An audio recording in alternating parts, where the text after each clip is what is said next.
I stumbled across something where there's this guy who claims to have like a super high IQ. And this is an interview with a gentleman we know because I've discussed on this channel who goes by the name of Sir Michael Knowles. I believe he's been knighted. The thing about this smart guy who's just happens to be interviewing with Michael Knowles on a unaired Daily Wire sponsored, presumably, film set, a 2-hour interview that never aired that he then released on his channel for his theory of everything like thing he's come up with, the CTMU or something.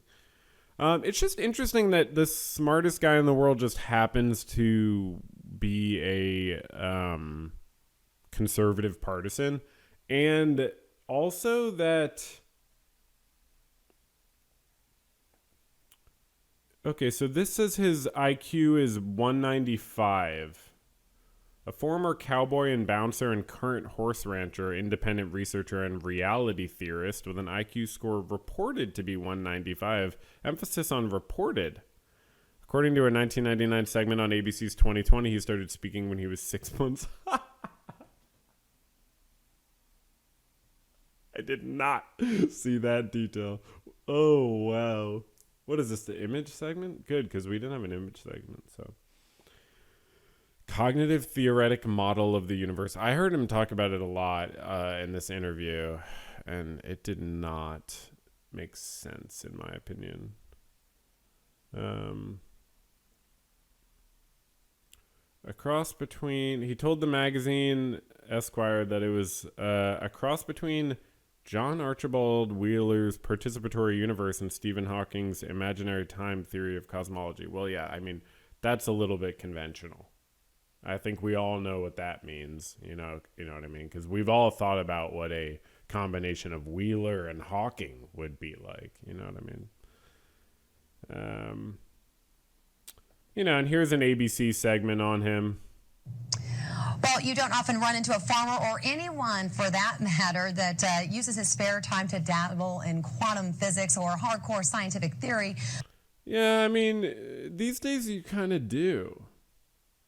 But yeah, I guess back then maybe you didn't. To do that, it's not healthy to get a big head. But from the time So he's modest too, performatively. Growing up smart and poor got him beat up in school and at home. In my family, it was not politically correct to be a genius. So in your family, it was not politically correct to be a genius. After you just said you try not to get a big head. Okay. I personally think, and Buckminster Fuller sort of said this, and Buckminster Fuller was actually like the type of guy that this guy is sort of presenting as. And you can read about his Dymaxion world map and his... I've read his book. I have one of his books over here, but I've read a few of his books. Which one's the one I have? I forget. But Bucky really was like an engineer who could build things and did build things and created a lot of community and an amazing legacy around his brilliance. And the label genius is just meaningless, but one thing Buckminster Fuller wrote that I agree with and I've always agreed with is like, it sort of seems like we're all geniuses to a certain extent, and we're born geniuses, or like with that sort of like creative, intelligent energy, and it just gets stifled by different school system and the need to work for someone else's profit and so on. And so I do think pretty much like most of us are just geniuses, just naturally. And I say most of us because I imagine if I say all of us, it's like I'm almost saying nothing, right? Or maybe all of us, I don't know. Anyways. My stepfather didn't like They used to tell me all the time nobody likes a smart ass. So he Okay, so he came up with a theory of everything to prove his stepdad wrong. Anyway, so that was ABC. We have this website where he's single. That's shocking. You know what I mean? I saw apparently he was posting about that. He's like, "Can you believe that I'm single?" I'm paraphrasing.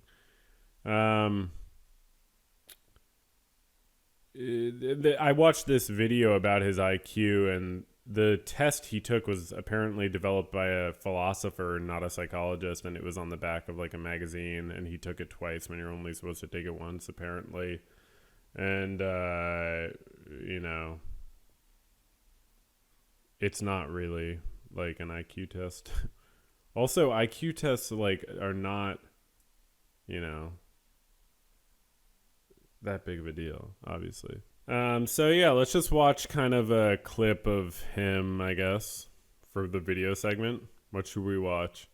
This is about Donald Trump. Oh my gosh. The modern right? Oh gosh. So what do you make of the modern right? The modern left is always pushing this stuff. But a lot of the He's smoking a cigar.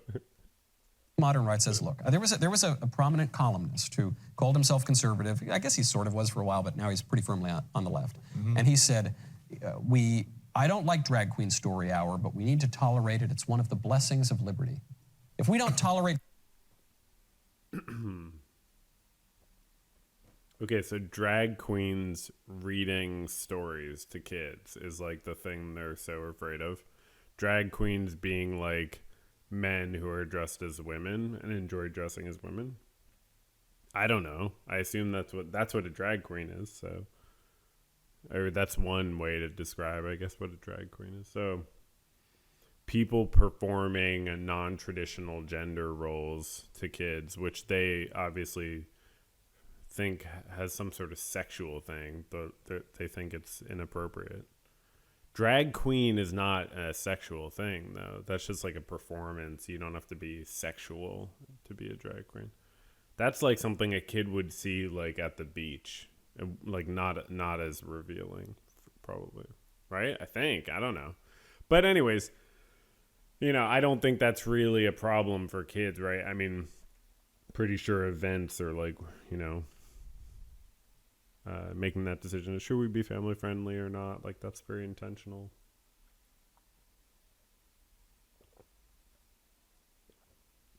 But, I mean, yeah. So as long as an event is like following the respective laws about whatever, family friendly events have to be. I don't know exactly what the stipulation is, but Michael's having to reckon with like, oh yeah, what if No, he's reckoned with it. He's like, yeah, I just don't like freedom sometimes. Drag Queen Story Hour. What? Yes. A blessing of liberty? Well, it's in the preamble to the... Okay. Do you understand the argument, Chris? It's not like the blessing part was sort of an exaggeration, or him being ironic. The question is, if you are a fan of liberty, why do you not see this as you being intolerant of someone's liberty? The Constitution. I think James Madison's rolling over in his grave at the very thought of that. The Constitution mentions trannies, does it? Wow. That's a high IQ comment. I feel like I should bleep that out. I'm going to bleep that out. Because that's a slur. Yeah, I'm just going to bleep that out. Like, wow. Oh my gosh. Chris just is on such a high IQ level that he's just dropping slurs while Michael Knowles smokes a cigar. Not in my... flatter each other. My last read. I mean, I So because the Constitution does not mention transgender people, that is why it's not you infringing on people's liberties by having a problem with their free expression that doesn't break any laws.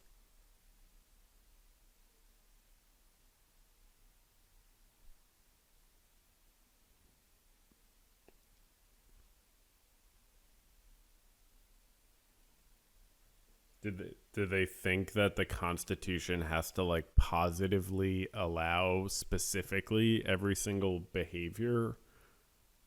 Like, don't they understand it's the concept of like negative rights, like freedom from infringement by the government, freedom from the government telling us what types of clothes we can wear and what types of events we can have? Like, are y'all capable of grasping the concept that you raised in this conversation, Mr. High IQ? Was raised in an environment where we were, basically taught to be tolerant of people, of their foibles, and if they wanted to be a little bit deviant, well, a little bit of deviation is good. You can't just be. Okay. Wait, let's hear more of the high IQ. Locked into one rigid way of looking at things. So I developed tolerance. But now they've become militant. They've become rabid. They're shoving it down children's throats, and it's just not good for society. Yeah. Okay? Yeah, wow. It's so crazy how the high IQ guy just sounds like every single other person in the conservative space with zero, especially interesting information. It's not like he remembers, any studies that support what he's saying or, has any unique line of argumentation. So anyways, yeah, I'm not so sure. I believe the IQ. I also wouldn't care if it was a high IQ. I'd rather hang out with this friggin' horse. Wife Gina and a farm to.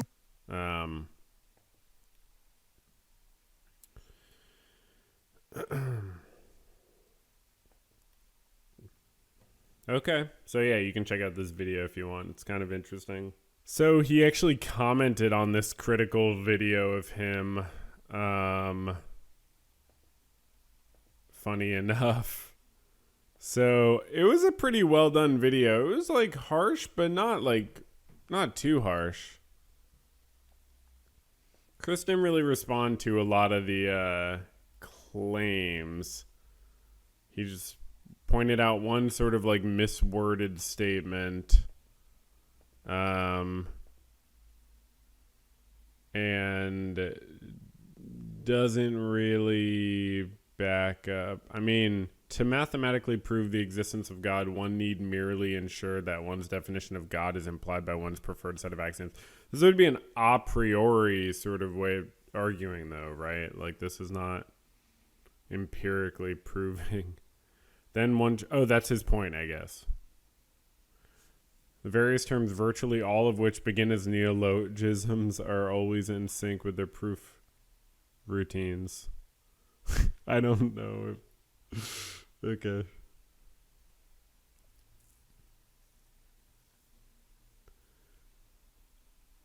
Mathematicians have the luxury of defining their terms on their axioms and vice versa. So is he just saying everything's circular logic? It's way over your head. Okay. So he's basically saying he proves the existence of God through circular logic, which is basically how people do it, right? They're I forget which philosopher it's well, why would I have the idea of God if God didn't exist? That was definitely a thing. The evidence is that I know about the idea. And it's okay, well, whatever, So he said ABC and everyone knew about his IQ scores, though I'm sure they didn't report the him taking the test twice and it being on the back of a magazine and a test made by a philosopher, not a psychometrician and stuff, and not a really reliable thing. Yeah, this is where he says he almost never talks about his IQ unless he's asked about it, which is every single time. Would all these news networks be wrong? He's basically saying. And then I forget why there was some mention of 9/11. So he says he's, I guess, against the military or something. But then also, I don't really understand. Yeah. I don't really understand. And then, okay. Well, anyways, so yeah. Oh, and the last thing I wanted to say about him was that on this video that he posted, which is the one with like millions of views, 11 million views. This full thing with Michael Knowles, by the way, 11 million views. I know it might seem like I'm punching down. I'm not. You want to know the proof that he's smart? You want to know the proof that he's smart, you doubters? Semicolon. Eat it. That's a semicolon. Proof. That's a 195 IQ semicolon right there. That's right. Take it or leave it. It's a semicolon. Could he do that if he wasn't a brilliant, brilliant genius?